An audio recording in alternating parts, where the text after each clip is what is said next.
창세기 강서를 통해서 중요하다고 생각하는 말씀들이 좀 있습니다. 그 중에 중요한 부분이 하나님 형상과 모양에 관한 설명입니다. 창세기 1장은 삼위 하나님께서 사람을 만드실 때에 참으로 심사숙고하셨으며 그 결과 사람을 하나님의 형상과 모양대로 창조하셨다라고 하는 사실을 알려주고 있습니다. 그런데 2장에서는 하나님이 직접 사람을 만드신 과정을 좀 더 구체적으로 설명해 주고 있습니다. 7절 다시 봅니다. 여호와 하나님이 흙으로 사람을 지으시고 생기를 코에 불어넣으시니 사람이 생명이 된지라 라고 전하지요. 이 말씀에서 먼저 주목할 점은 사람을 흙으로 만드셨다는 것입니다. 히브리어로 사람을 뭐라고 한다고 했죠? 아담이라고 한다고 그랬죠. 여러분 혹시 흙은 히브리어로 뭐라고 하는지 아십니까? 아다마라고 합니다. 그러니까 원문 성경 보면 이렇게 표현되어 있어요. 아담이 아다마로 지어졌다. 어떻습니까? 아담이 아다마로 지어졌다. 이 말은 일종의 언어 유희입니다. 모세가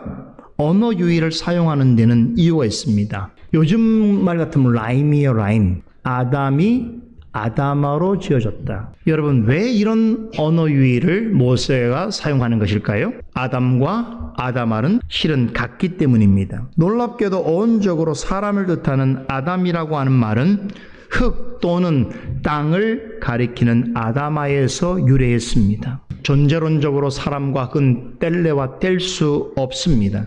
진료상으로 볼 때에 사람의 육체와 흙은 동일합니다. 그래서 사람이 죽으면 그 육체는 흙으로 돌아가게 되어 있는 것입니다. 그 까닭은 원래의 사람의 몸과 흙은 같은 재료이기 때문입니다. 이 사실을 오직 성경만 가르치고 있습니다. 성경은 사람의 육체를 티끌, 먼지라고 묘사합니다. 왜 그럴까요? 태초에 하나님이 사람의 몸을 흙으로 만드셨기 때문입니다. 그런데 여기서 한 가지 더 생각해 볼 것이 있습니다. 여러분, 사람의 몸이 흙이라고 할 때에 무슨 생각이 먼저 듭니까? 대개는 사람의 몸을 흙이라고 할 때는 좀 부정적인 생각을 갖게 되지요. 사람의 몸이 흙이라고 할 때는 좀 보잘것없고 무가치하다는 생각을 갖게 됩니다. 어떤 경우에서는 비천하고 비참하다라고 하는 느낌까지 가지게 되는 것이 사실입니다. 하지만 사람이 흙에 대해서 이런 부정적인 개념을 갖게 된 것은 사람이 타락한 이후의 일입니다. 타락하기 이전에 흙은 무가치하고 비천한 것이 아니었습니다. 왜 그렇습니까? 흙은 땅에 있는 모든 생명 있는 것들을 만들고 보존하는 데 있어서 정말로 유용하게 사용된 물질이기 때문입니다. 하나님이 만드신 땅은 흙으로 이루어져 있었습니다. 흙이 보잘것없고 무가치하다는 말은 하나님이 만드신 땅이 그렇다라고 하는 말과 같습니다. 그러나 하나님이 만드신 땅과 그 땅에서 나는 생명들은 하나님이 보시기에 좋은 것들이었습니다. 애초에 이 말은 흙은 하나님이 보실 때에 좋은 것이었다는 뜻입니다. 하나님이 지으신 재료 중에서 가장 훌륭한 물질이자 생명 있는 것들에게 있어서는 가장 고귀한 선물이었습니다.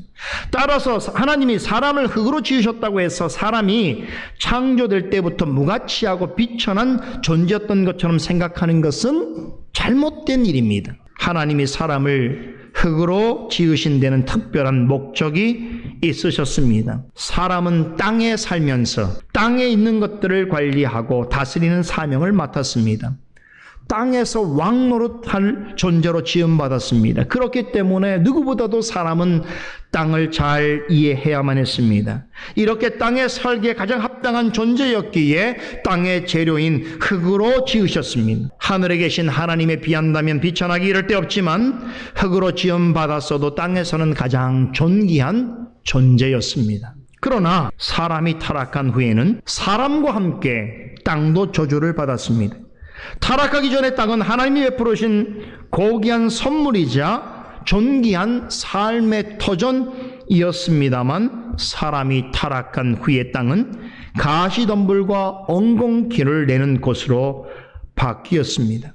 땀 흘리지 않고 수고하지 않으면 땅에서 소출을 얻지 못했으며 더 많은 땅을 차지하려고 하는 사람들의 탐욕의 대상이 되어서 사람들 간에 갈등하고 싸우고 죽이는 일들이 땅에서 빈번하게 일어났습니다. 사람이 타락한 이후의 땅은 확실히 사람에게 괴로움과 고통을 안겨주는 곳으로 변했습니다. 말씀드린 대로 사람이 땅에 대해서 부정적인 생각을 갖게 된 것은 타락 이후에 나타난 현상입니다. 사람이 흙으로 지음받았다는 것은 원래는 부정적인 일도 잘못된 일도 아닙니다. 그런데 사람이 흙으로만 지어졌다면 다른 피조물들과 다를 것이 없었을 것입니다. 땅에 있는 거의 모든 존재는 흙으로 만들어졌거나 흙에서 나오게 하셨습니다.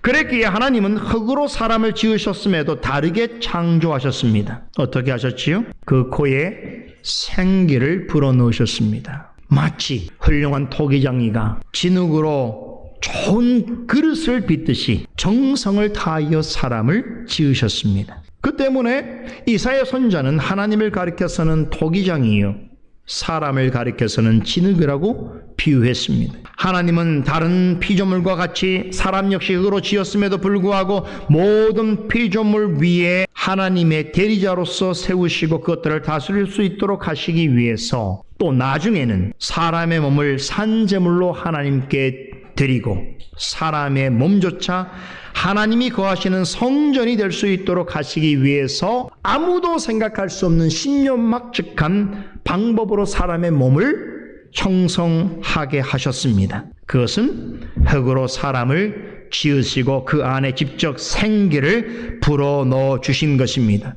그러자 사람은 살아있는 영혼을 가진 존재가 되었습니다. 우리말 성경에 생명이 되었다라고 하는 뜻이 바로 이것입니다. 살아있는 영혼을 가진 존재가 되었다는 것이죠. 이것을 통해서 사람과 다른 모든 피조물들을 완전하게 구분하셨습니다. 동물에게도 혼이라고 하는 네페시라는 것이 있습니다. 그 때문에 동물도 사물을 인식하고 감각하며 나름 계획하고 판단합니다.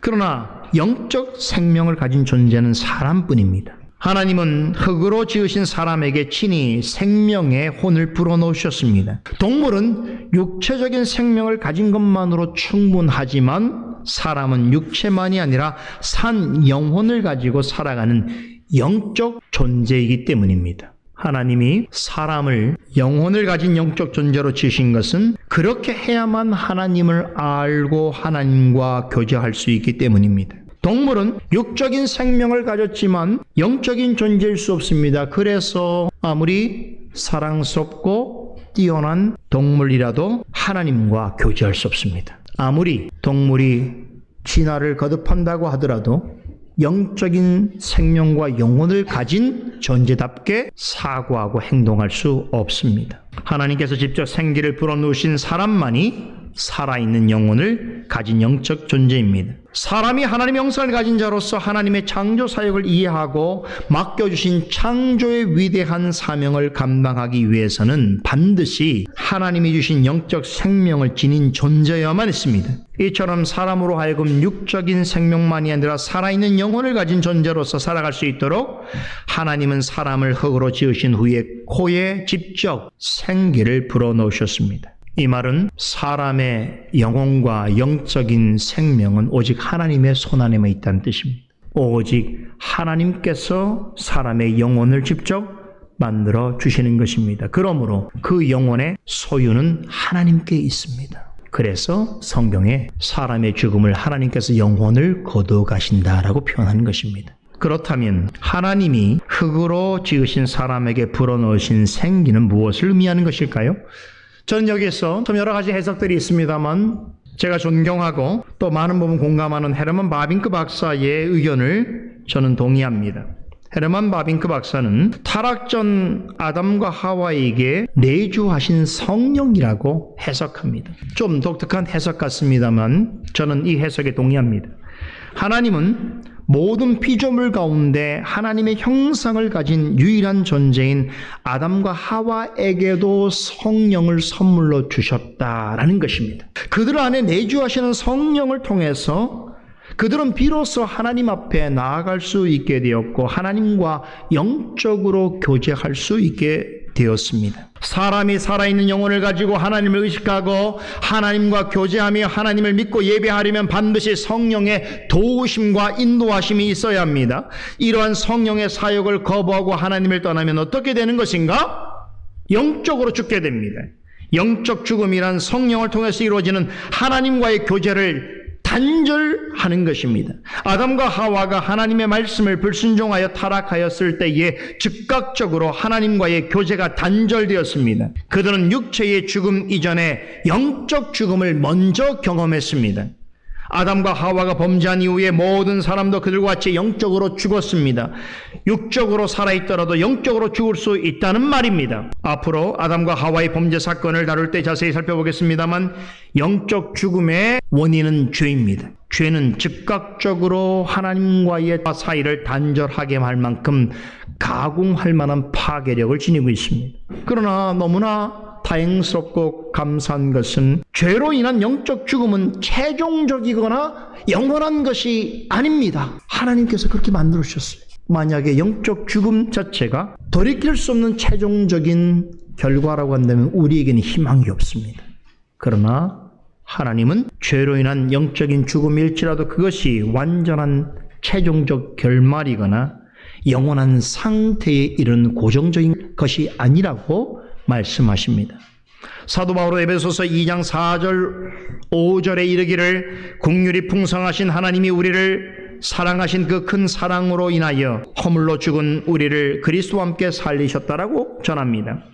허물과 죄로 죽었던 우리가 구원을 얻게 된 것은 전적으로 오직 그리스도로 말미암아 우리에게 무한한 긍휼과 사랑을 베풀으신 오직 하나님의 은혜 때문입니다. 하나님의 은혜로 그리스도 안에서 거듭나게 하시고 의롭게 하시고 거룩하게 하시는 분이 바로 성령이십니다. 태초에 하나님에 의해서 지음받은 사람이 하나님과 교제하고 하나님을 즐거워하며 영광 돌릴 수 있는 살아있는 영혼을 가진 존재였다는 사실은 그때부터 이미 성령께서 내주하고 계셨다라고 하는 강력한 증거입니다. 그와 동일한 성령께서 지금도 우리 안에 계십니다. 허물과 죄로 죽었던 우리를 그리스도 안에서 살리시고 말씀의 은혜와 능력으로 날마다 새롭게 해주십니다. 첫사람 아담과 하와와 비교하였을 때 우리의 지성과 육체는 부족한 점이 많습니다. 그렇지만 우리는 그들보다 성령께서 밝혀주시는 더 강렬하고 온전하고 확실한 진리의 빛을 받아 살아가고 있습니다. 그들보다 하나님을 더 바르게 알고 더 깊이 교제할 수 있는 위치에 있습니다. 그리스도 안에서 성령과 함께하는 사람만이 하나님의 형상으로 지음받은 존재로서의 삶을 올바르게 살아갈 수 있습니다. 항상 말씀으로 내주하시는 성령을 의지하고 쫓는 여러분과 제가 되기를 간절히 소원하면서 오늘 강서를 마칩니다. 기도하겠습니다.